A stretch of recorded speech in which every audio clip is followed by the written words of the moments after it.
Good morning from the Boyden Farms conservation area off of Katuitt Road, and I have the camera focused in on a holly because I saw lots of holly here. Holly is an evergreen. It's a broad-leafed evergreen, and it has this great waxy-like coating on its leaves so that it doesn't lose moisture over the winter. And it also can deter insects from eating the leaves. Mr. Parsons, who works at the Sandwich Public Library, often used to say the caterpillar starts to chew on the holly leaf, and then all of a sudden his mouth is filled with wax. Pwee! And he goes finds a better leaf. Holly is either male or female, and the female has red berries, and inside each red berry are 5 seeds. That red berry attracts birds who eat the berry. The seeds are so strong, they go right through the bird's digestive system, and so when the bird goes to the bathroom, out comes the holly seeds. And so as you're walking along this path, wherever you see a little holly, so let's go down.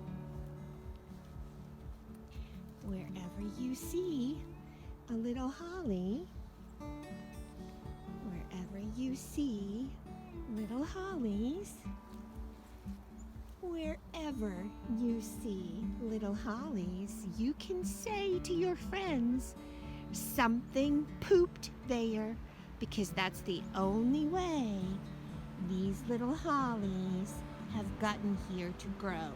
Some animal pooped out the holly seed. Oh, here's another. Somebody pooped here. All down this path. Evergreens, amazing holly at the Boyden Farms conservation area. Can you hear the wind? It's another dreary day, but out here, there's lots of birds. Boyden Farms was a farm. So back a long time ago, there weren't any trees here, but there was this mound. This might have been a mound to stop cattle from getting into fields. I don't know if we can see on the other side, there's a dip. And my friend who's an historian, Mr. Cullity, he said they would put up these mounds and they would have a dip on the other side, and that was to stop cattle from getting into the fields. Sometimes we see mounds where the plow turned as the plow was coming along. It would kick up soil. Jones Road in Sandwich, you can see a great mound down the side of that road. Oh, hello beach. Hello beach tree. It's not spelled like a beach that you swim at. It's B-E-E-C-H. It's a great beach. Look at that bark. So beautiful. I don't see any lightning bugs on it. It's really chilly today. This was the road in the farm, and I know it was the road because I've seen pieces of telephone poles. So there must have been a house in here that needed electricity a long, long time ago.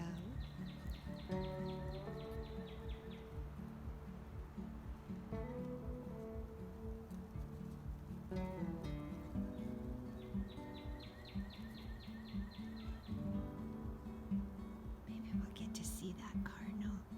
We're looking at a beech tree, and these are all last year's leaves. Beech have amazing gray bark that reminds me of elephant legs. And unfortunately, when they're bigger, that gray, smooth bark attracts people with jackknives. We never carve into a tree. The bark is the skin of the tree, and the fungus is always among us. So when you carve into a tree with your initials, the tree bleeds, the tree is hurt, and the fungus can get in there and damage that tree. The beech is holding on to its leaves till the new buds come out. leaves will fall. This is great for the forest floor because here's a new energy source, a new nutrient source as these leaves land and start to decompose here. Beeches are cousins of oaks, and so as we walk down this path at the Boyden Farms conservation area, we're going to see an oak over here.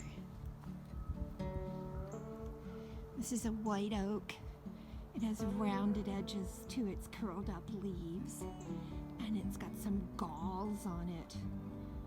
Galls can be caused by insects, and the insects have their eggs inside. My favorite thing to find is the oak apple galls, those big tan balls that grow out of the leaves. I don't see any as I've been walking along the path. A gall wasp, really tiny. We don't pay attention to it. Cardinal, oh, so cute. It will inject its egg or lay its egg on the bud, and the egg has some chemicals that it can send out, and it will instruct the oak, make my house. And as the leaf is growing, the oak is making the house for the gall wasp baby. It doesn't harm the tree. It's just a tan ball that's diverting a little bit of energy. There goes a crow, but he's not making any noise. I've heard some crows here already this morning. And the oak apple gall just falls off the leaves. We're still at Boyden Farms, but now I'm down at Peter's Pond. And I don't know if you can see way out there. Let's see if I can make it bigger and bigger and bigger. There's a float out there, and sitting on that float are two cormorants. So they've been fishing out here, and now it's time to dry off a little bit. This is a great pond. Oh, here comes somebody in. He's coming in. Let's see. You'll see him go by. Is he going over to join his friends? I think he is. Oh, he landed right in front of them. Cormorants are amazing. They go under the water after fish, and to really be able to swim and not float, they get soaking wet. So they have to dry themselves off.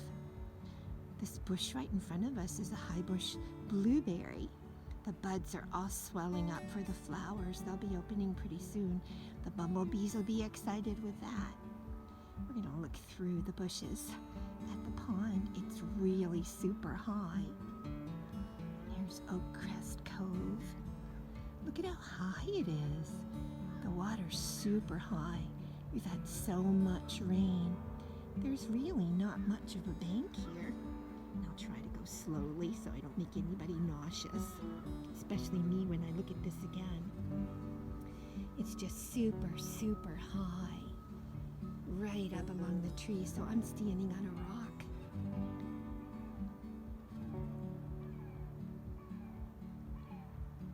There's a hawk. Here he comes. There's two. Oh, no, they're not hawks. They're some kind of shorebirds. Is it a gull? Well, nature, Nana. Look at you. You missed the gull. Yeah, I couldn't recognize the sound that he was doing. He's probably not in this shot. So maybe Miss Jenny will have to edit it out. There were two gulls. There were lots of crows in the woods. American crows. I hear trees moving in the wind on this dreary day. Oh, he's up with his friends, and somebody has their wings out. They're hanging themselves out to dry. As I turn around to go back up the hill, I just wanted you to look at the hill.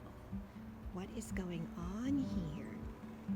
Can you see as I start to go up? Look at the ground. Roots and rocks. Some some of these rocks may be exposed for the first time in a couple of thousand years. This is a bad thing that's happening here. You can see all the pine needles that have washed down, and the roots are holding them. This is erosion, and erosion is a bad thing. Oh wow, look at that. That's pretty high. This root is trying to hold. Hold on, I'm here. I'm gonna help. But the water washed over it. All the way up. It's too steep of a path. It needs to have people come and put in stumps or big sticks or pieces of wood that can tell the rainwater, wash off to the side. Don't come straight down. I'm looking at these rocks because I'm always looking for my pretty for dentifacts. I don't see, although a lot of them show signs of weathering.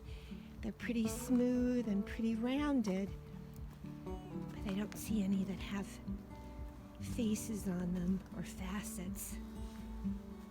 There's a couple of mussel shells. A raccoon must have come by and dropped the shells. Now it would be hard to get those mussels because the pond level is so high. Up we go. Up. Past some bayberry. Something pooped there.